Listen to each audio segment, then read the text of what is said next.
You shall also make the court of the tabernacle. For the south side there shall be hangings for the court made of fine woven linen, 100 cubits long for one side. And its 20 pillars and their 20 sockets shall be bronze. The hooks of the pillars and their bands shall be silver. Likewise, along the length of the north side there shall be hangings 100 cubits long, with its 20 pillars and their 20 sockets of bronze, and the hooks of the pillars and their bands of silver.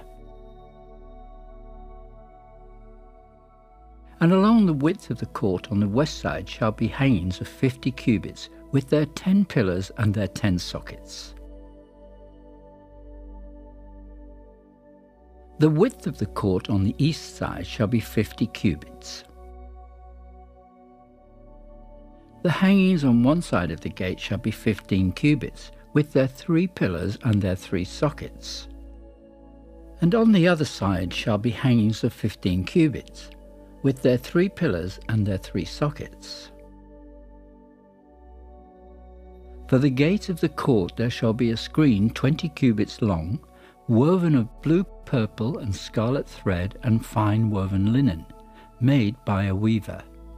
It shall have 4 pillars and 4 sockets. All the pillars around the court shall have bands of silver. Their hooks shall be of silver, and their sockets of bronze. The length of the court shall be 100 cubits, the width 50 throughout, and the height 5 cubits, made of fine woven linen, and its sockets of bronze. All the utensils of the tabernacle for all its service, all its pegs and all the pegs of the court shall be of bronze. Moreover, you shall make the tabernacle with 10 curtains of fine woven linen and blue and purple and scarlet thread, with artistic designs of cherubim. You shall weave them. The length of each curtain shall be 28 cubits, and the width of each curtain 4 cubits, and every one of the curtains shall have the same measurements. 5 curtains shall be coupled to one another. The other 5 curtains shall be coupled to one another. And you shall make loops of the yarn on the edge of the curtain on the outer edge of one set, and likewise you should do on the outer edge of the other curtain of the second set. 50 loops you shall make in the one curtain, and 50 loops you shall make on the edge of the curtain that is on the end of the second set, that the loops may be clasped to one another. And you shall make 50 clasps of gold, and couple the curtains together with the clasps, so that it may be one tabernacle. You shall also make curtains of goat hair to be a tent over the tabernacle. You shall make 11 curtains. The length of each curtain shall be 30 cubits, the width of each curtain 4 cubits, and the 11 curtains shall all have the same measurements. And you shall couple 5 curtains by themselves, and 6 curtains by themselves, and you shall double over the 6th curtain at the forefront of the tent. You shall make 50 loops on the edge of the curtain that is outermost in one set, and 50 loops on the edge of the curtain of the second set. And you shall make 50 bronze clasps. Put the clasps into the loops and couple the tent together, that it may be one. The remnant that remains of the curtains of the tent, the half curtain that remains, shall hang over the back of the tabernacle. And a cubit on one side and a cubit on the other side of what remains of the length of the curtains of the tent shall hang over the sides of the tabernacle on this side and on that side to cover it. You shall also make a covering of ram skins dyed red for the tent, and a covering of badger skins above that. All right, Shalom, giving all praises, honor, and glory to our power Yahweh, Baha Shem Yahweh Shah, Baha Shem Rachak, Wadash, double honors to the apostles, the bishops, and the elders of Great Millstone. Peace and blessings to the whole elect of the tabernacles of David, scattered throughout the four corners of the earth, wherever you may be. Wherever you may be, Shalom, Yasharallah, Shalom. All right, we are in Exodus chapter 26. I'm glad I double-checked because I was going to 27, so we would have skipped the chapter. All right, so throughout Yahweh Bashem Shah, Because I almost skipped a chapter, but we actually in chapter 26, not 27. All right. And we actually have a precept, which just goes into what we talked about yesterday, whenever it was. The patterns given, then the actual building, and so on and so forth. And I believe we read this. I believe it's the same precept. The skilled craftsman made 10 curtains of finely woven linen for the tabernacle. Then Bezalel decorated the curtains with blue, purple, and scarlet thread, and with skillfully embroidered cherubim. So I believe this is a different precept, but it does link. I believe the other one came from Exodus 37, but it's the same thing there. All right. It just gives us a couple names and stuff like that. All right. And so on and so forth. All right. And we're going to read in the NLT, because really what we're going through right now in this portion of the book of Exodus, it's mostly just reading and understanding. All right. The patterns of the tabernacle. All right. And so it's probably best to just read this in the NLT just to simplify the words. And then, some of those measurements come out more plain and things of that nature. All right. Because it's mostly just reading. And as a matter of fact, because it's mostly just reading, chapters shouldn't be too long with this, because there's not much to really go into and talk about. So we'll try to cover, hopefully, two, or we'll cover two for sure today. Maybe even 3 chapters today. Hopefully we can cover 3 chapters today. All right. But, we'll see, Lord willing. But for now, let's just go and get into Exodus chapter 26. So it says, make the tabernacle from 10 curtains of finely woven linen. Decorate the curtains with blue, purple, and scarlet thread, and with skillfully embroidered cherubim. All right. These cherubims are a type of angels. And we also talked about the blue, purple, and scarlet. These are known as pretty much royal colors. All right. In later time periods, of course, but even still back then, right, these were, certain special colors there. It says these 10 curtains must all be exactly the same size. 42 feet long and 6 feet wide. All right. 42 feet long and 6 feet wide. Okay.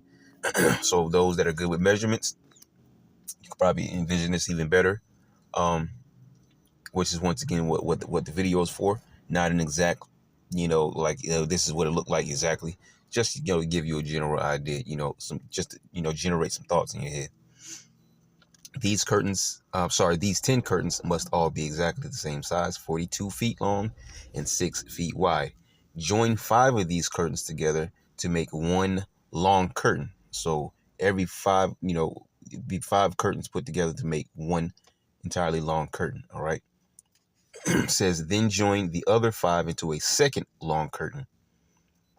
Says, put loops of blue yarn along the edge of the last curtain in each set. All right, of the last curtain in each set. It says the 50 loops along the edge of one curtain are to match the 50 loops along the edge of the other curtain. So both of these are to look exactly alike, just on opposite sides. Then make 50 gold clasps and fasten the long curtains together with the clasps. In this way, the tabernacle will be made of one continuous piece. All right, yeah, those hooks. So it says, make 11 curtains of goat hair cloth to serve as a tent covering for the tabernacle. And we talked about this in the last chapter because it mentions goat hair. So now we understand what the goat hair was for in the building. All right. So it was for use of making these particular curtains here. It says these 11 curtains must all be exactly the same size, 45 feet long and 6 feet wide. All right. It says join 5 of these curtains together to make one long curtain, and join the other 6 into a second long curtain. Allow 3 feet of material from the second set of curtains to hang over the front of the sacred tent. All right. It says make 50 loops for one edge of each large curtain. Then make 50 bronze clasps and fasten the loops on the long curtains with the clasps. In this way, the tent covering will be made of one continuous piece because they're all joined together, even though they're separate portions.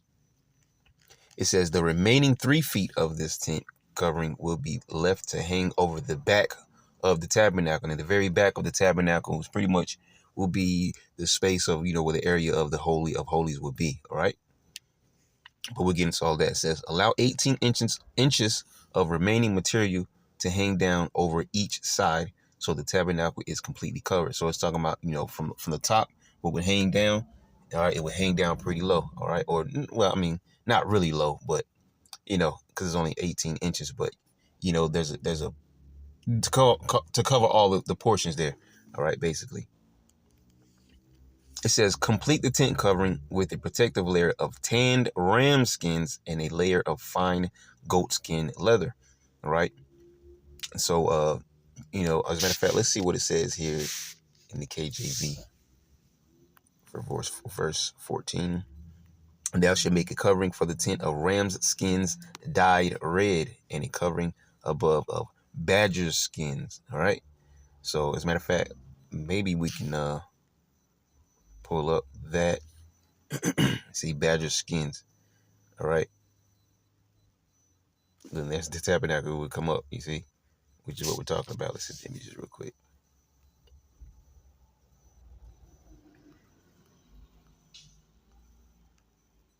Let's just pull this up because it's popped up twice now. Look, fine linen, the goat's hair, the ram skin, the badger skin. All right. So this will be a very colorful piece here. All right. If we were to see this in the ancient times, all right, out there in the wilderness with Moses, all right, it will be very, very beautiful, all right, given, how it was made and all the things, and just, man, and the vessels that went inside of it. Oh, well. So, yeah, let's go back. All right. So it says, for the framework of the tabernacle, construct frames of acacia wood. It says each frame must be 15 feet high and 27 inches wide. All right. 50, as we just saw, right? 15 feet high and 27 inches wide. With 2 pegs under each frame, make all the frames identical. Make 20 of these frames to support the curtains on the south side of the tabernacle. Also make 40 silver bases, 2 bases under each frame with the pegs fitting securely into the bases, all right, to the bottom of it, all right. That's going to be pretty much on the ground. For the north side of the tabernacle, make another 20 frames with their 40 silver bases, 2 bases under each frame, 40 silver bases at that. Make 6 frames for the rear, the west side of the temple, along with 2 additional frames to reinforce the rear corners of the tabernacle. Right, these corner frames will be matched at the bottom and firmly attached at the top with a single ring forming a single corner unit. Make both of these corner units the same way. All right, so several pieces put together as one, which will make it more sturdy. So there will be 8 frames at the rear of the tabernacle, set in 16 silver bases, 2 bases under each frame. All right. So it says make crossbars of acacia wood to link the frames. 5 crossbars for the north side of the tabernacle and 5 for the south side. Also make 5 crossbars for the rear of the tabernacle, which will face west. The middle crossbar, attached halfway up the frames, will run all the way from one end of the tabernacle to the other.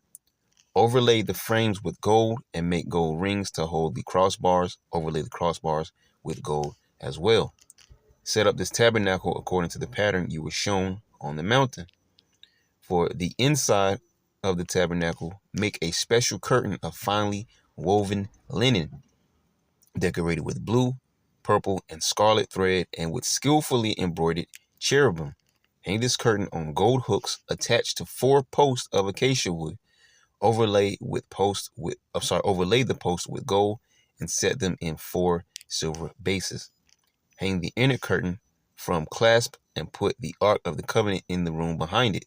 This curtain will separate the holy place from the most holy place, right? The Holy of Holies, which it talks about this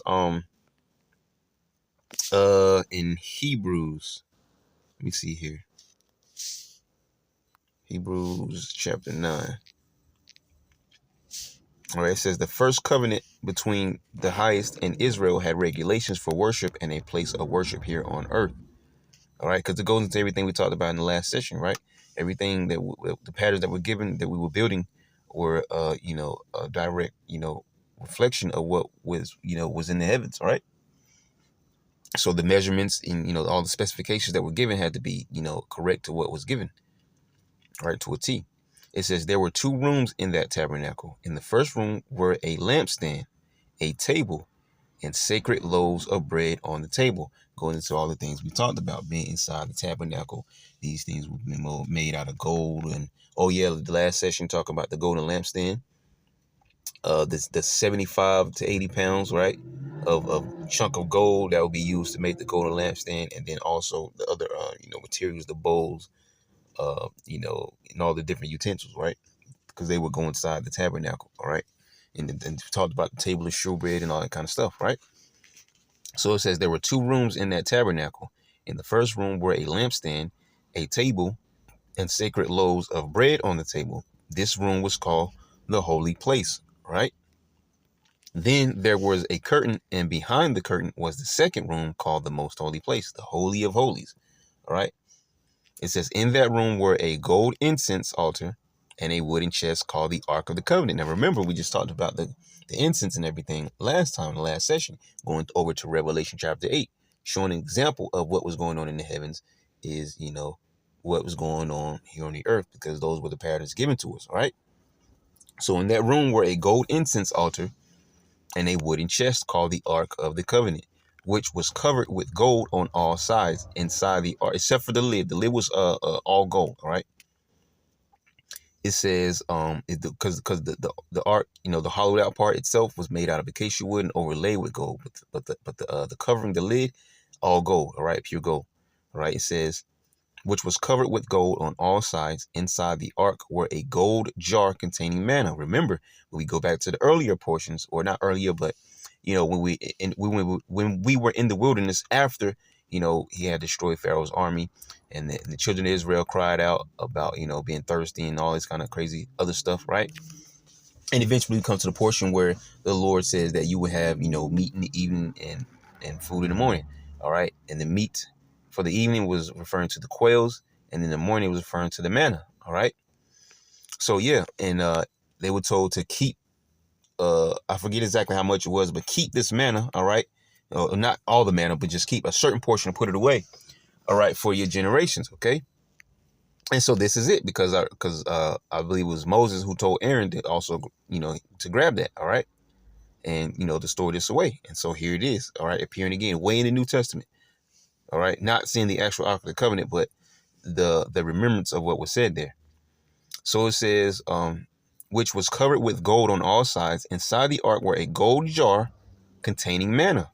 All right, Aaron's staff that sprouted leaves, which is beautiful, because it doesn't say gold jar. If I'm correct, it didn't say gold jar back in Exodus when I believe it mentions the word basin. All right, but it never mentioned that it was gold. So this is how when you putting certain precepts together, and you kind of you're getting a little bit more information in one place that wasn't said in another place. All right, like the very, very, very small example of Bezalel, right? He's not mentioned, but in the constructing of a certain portion there, he's actually mentioned in helping and so on and so forth.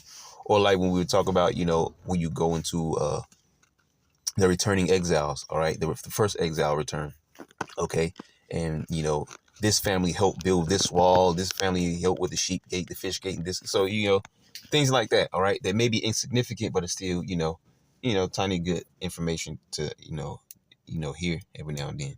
So yeah, so we get this that was told in Exodus to be stored away. As a matter of fact, I'm not sure if it'll lead us there.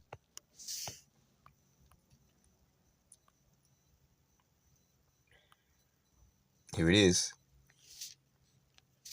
Exodus 16:33. Moses said to Aaron, get a jar and fill it with 2 quarts of manna. Then put it in a sacred place before Yahweh to preserve it for all future generations. There you go. That's what we just talked about, you see? Aaron did just as Yahweh had commanded Moses. He eventually placed in the Ark of the Covenant in front of the stone tablets inscribed with the terms of the covenant. And now here's another thing also to note out. Well, we're reading now, going through the construction of the tabernacle and the Ark of the Covenant. Those things obviously happened before the events of the manna and all. Because how could he take the manna and put it in the jar to put it in the Ark of the Covenant if it hadn't been constructed yet? So don't get thrown off by that. All right. It's just that, the prophets wrote and recorded, what they recorded. It wasn't any in particular. Some of them, or not any particular order, because it'd be impossible for him to store away manna into a jar, into the ark, into the chest, right? if it didn't exist yet. So don't get thrown off by that. All right. Clearly, this was one of the first things that was established. All right. What we're reading now. All right. The tabernacle, the construction of it, and the Ark of the Covenant, and all those things, because it keeps going back to where it says that you were given in the mount, which was the same time where the Lord descended, on with fire and all that kind of stuff, right? And Moses dealt with the Lord, right, up in his chariot. Okay. So when he came down, those things were given. So you really gotta just kind of place the timeline in its proper place, all right? Because it'd be impossible, all right? So it's like, wait a minute, if this was already stored away, where did he store it in? Okay, so that wouldn't make sense unless you just had that basic understanding there, all right?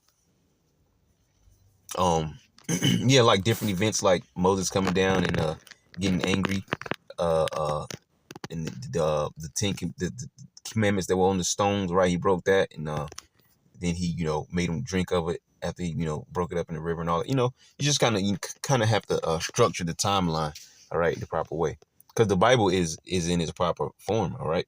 It's just that we have to. This is what the apostles have taught, right? The perfect example we always use is Revelation chapter 20, where it jumps in places of time. All right, a certain portion at the top is talking about one time period. Right after that, it's talking about another time period, and then after that, in that third portion, is talking about the same time period in the first portion, and then the fourth portion is just the end of it, the chapter, right? So yeah, you got to just know when the scriptures are jumping in different time periods and understanding those basic things. But I'm doing too much rambling now. I just want to make the point, very clear for those that don't understand. So Lord willing, that point was very clear to you made, and Lord will you be edified by this lesson. So there you go, right here, what we just mentioned. All right, so yeah. So it says, in that room were a golden incense altar and a wooden chest called the Ark of the Covenant, which was covered with gold on all sides. Inside the ark were a gold jar containing manna, Aaron's staff that sprouted leaves, and the stone tablets of the covenant. See? Above the ark of the cherubim of divine glory, whose wings stretched out over the ark's cover, the place of atonement, which is, we just read about that in the last chapter, right? How they were facing downward with their wings towards one another, so on and so forth, right? And that is where the Lord's, essence will pretty much come and touch down, all right, bases with us on the earth, all right, in the Holy of Holies on this, pretty much the seat of judgment, if you want to put it that way, all right? It says the place of atonement, but we cannot explain these things in detail now, you see? Look, and as much as detail that was, all right, he says in Hebrews, whoever wrote this, right, that we can explain the details now. And that goes a very good callback to what we just mentioned with Jeremiah in the last session. The last time this was heard of was in the hands of Jeremiah, who was commanded to hide it and bury it, and the location is unknown. So these scholars do not have the Ark of the Covenant, all right? Because if the Lord wanted that to be revealed, all right, it will be revealed for whatever purpose he would have of that. But if he wanted it to be hidden, it's going to be hidden. And guess what? He wanted it to be hidden. And he used Jeremiah to hide it. All right. And I believe that was before, if I'm correct, that was like right before the Babylonians came in. All right. So that they want to get their hands on it. Okay. But I have to go back. It's been a while since I read that particular portion of Jeremiah hiding the ark. All right. But let's keep going.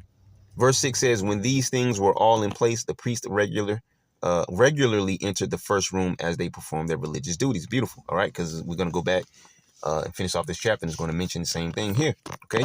Because the priests, the Levites, which wasn't the whole family of the Levites, it was just certain individuals of the Levites, because you have to be a certain in a certain physical form and things of that nature to be a priest, right? If you were a Levite, even to be a priest, there was a certain way that man had to be, and so there were only certain of the men that were in particular in this age right here. It was Aaron and his sons, right? That was the beginning of the priesthood, all right. Aaron was the high priest, okay. So yeah. But the point I was making there is that the priests are the ones that do the services in the temple and things of that nature. All right. And once a year, they would enter into the Holy of Holies, which is where the ark is. All right. The high priest, wherever it was, for atonement. All right. And we have that Day of Atonement, which we keep it. All right. As as reverence, all right, because we don't actually have some temple or tabernacle, anything like that, or holy today to do that in. We're still in captivity, and there is no physical third temple that's going to be built up. All right, it's within us.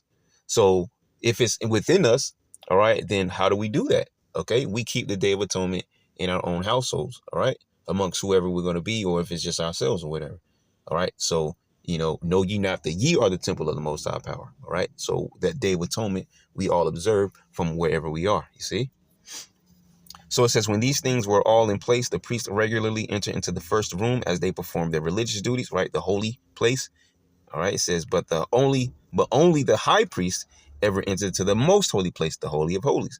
They're back there behind the curtain where the Ark of the Covenant would be. And only once a year is what we just talked about, the Day of Atonement. And he always offered blood for his own sins and for the sins of the people, of sins the people had committed in ignorance. Because you have sins that you commit, you need to be forgiven for. Then you have sins that like in a modern day sense, things that we have no control over and we need covering for. Then there's things that we may have done and not even realize it was a sin and we need covering for. And that's why Yahushua and his sacrifice is so important, because he became all those things for us. The scapegoat, atonement for sin, and so on and so forth, so much more. All right. And as we keep talking about what is going on in the heavens, we're reflecting those things here on the earth. So the tabernacle, all right, the altar, the golden altar, all right, you have a high priest, which is who? Yahushua, who came down at one point as Melchizedek, who was, you know what I'm saying?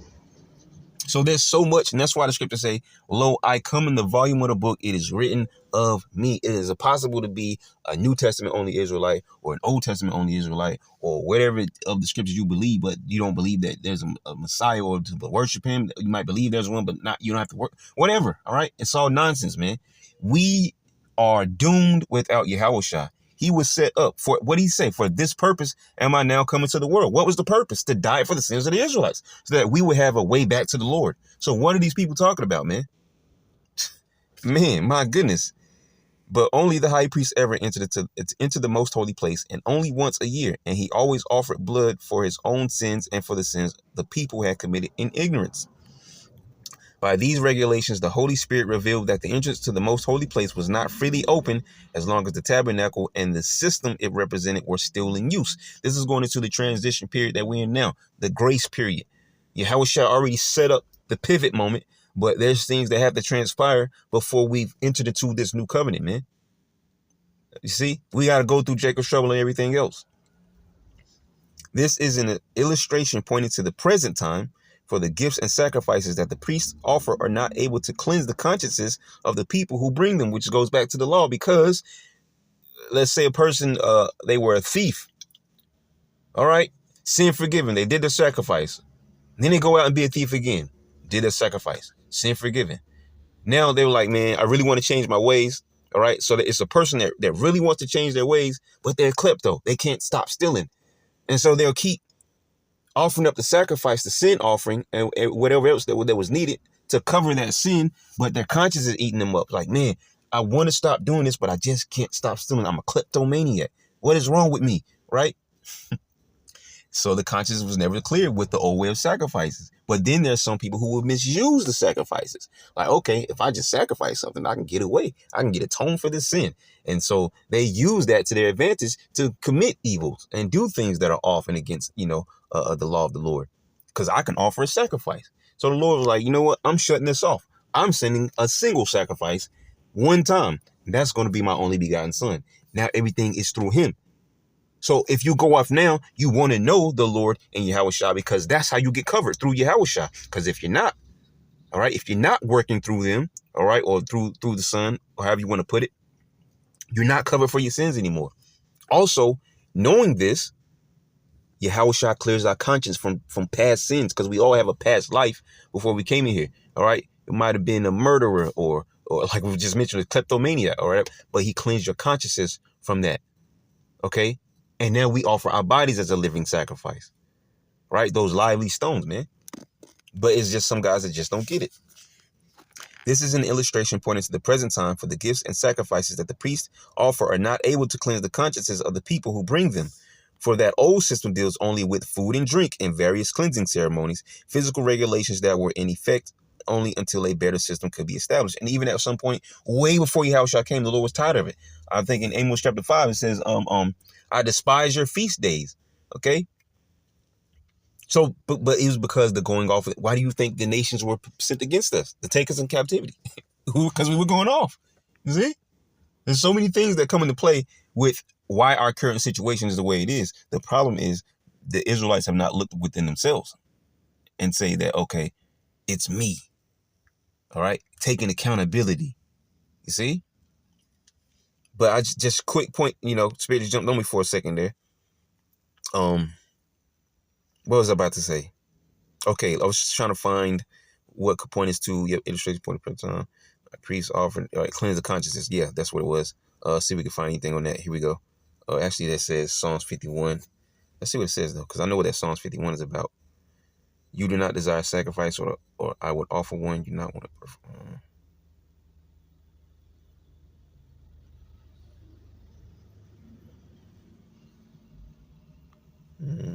Kind of all right scripture there. See what this says. Okay, it leads us back to Hebrews. Heavy chapters, man. Hebrews are. Look, right back to Hebrews again, you see? There you go. 7, 9, 10. All right.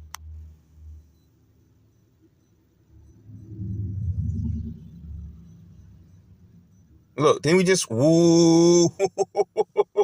Didn't we just mention this? You see? Man, come on, man. Come on, man.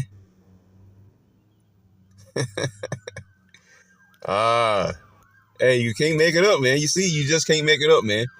Hey, the truth is the truth is the truth, man. That's why we always say you got to accept this gospel in its fullness, man. You got to accept everything, man. Well, I used to call it always at camp, like a strand of DNA. When the spirit is dealing with you, all right, you see the life, all right, in the scriptures, man. Because you see how it all ties in together, man. Let's go on back. I'm going to close the chapter off for you. So we got that in Hebrews chapter 9. Because it goes on to say, look, the Messiah is the perfect sacrifice. See, he became everything for us. The Messiah has now become the high priest over all the good things that have come. You see? He's the high priest in heaven right now. When he sat back down on the right-hand side of the Lord, where do you think he sat at? Okay? He sat as the mediator. He sat as the Lord and Savior, all right, to come to this earth, right? The high priest of the heaven, because we mentioned the altar, the golden altar, all right, the incense that the angel was carrying, all right, you got the souls that are in the heavens, all right, under the altar, all right, crying out to the Lord, how long? Man, come on now. He has entered that greater, more perfect tabernacle, where? In heaven. What we were given here on the earth is a mirror, a reflection of the heavens, man. That's why we went to that Revelation 3. All right. Revelation 8 in the other session there, which I believe in 8 links also up with Revelation chapter 5, a portion there. But we didn't get that. But that's a subject we went into before, dealing with that, the prayers of the saints. Okay. So we may go into it again. All right. Just for a quick learner. If the Spirit allows, of course. He has entered that greater, more perfect tabernacle in heaven, which was not made by human hands and is not part of this created world. Yeah. You see? This is the Lord's domain. This is the spiritual realm. Yahushua was created in that spiritual realm, and then he created with the help of 144,000 this heavens and earth that we see now. You see, this is a different zone right here. All right, where the Lord's abode is, the earth is the heaven is my throne, the earth is my footstool. This is a different type of energy right here. All right. With his own blood, not the blood of goats and calves, he entered the most holy place once for all time and secured our redemption forever. And we're going to stop right there. We're going to stop right there because if I keep going, I'm going to read a lot more than we need to read. But this Hebrews chapter 9, woo, hey, woo, heavy chapter. Let's back up here. So let's find Exodus, because we went to a lot of places there. Just bear with me a second here. Here we go. Exodus chapter, we just start back up at 33. Hang the inner curtain from clasp and put the Ark of the Covenant in the room behind it. This curtain will separate the holy place from the most holy place. Then put the Ark's cover, the place of atonement, on top of the Ark of the Covenant inside the most holy place. Place the the table outside the inner curtain, all right? The one right in front of the Holy of Holies, right? That curtain. Place the table outside the inner curtain on the north side of the tabernacle, and place the lampstand across the room on the south side. All right. So clearly you can see that more than likely where the Holy of Holies, it was probably in the eastern area of this temple tabernacle, all right? And then the entrance would be like the western area, all right? And then because those things gave us a little idea, all right? If the table is at the north and the lampstand is at the south, okay, it's possible that it was and I'm just thinking out loud, because I could definitely be wrong, all right? So it says, place the table outside the inner curtain on the north side of the tabernacle, and place the lampstand across the room on the south side. Make another curtain for the entrance to the sacred tent. Make it of finely woven linen and embroider it with exquisite designs using blue, purple, and scarlet thread. Craft 5 posts from acacia wood, overlay them with gold, and hang the curtain from them with gold hooks. Cast 5 bronze bases for the posts. Right, that's the end of Exodus chapter 26, but we're not done with talking about this particular subject here. So we're going to keep going. But for now, we're going to close this one off. Lord willing, you be edified. To next time, Yahshua, I'm going to say shalom.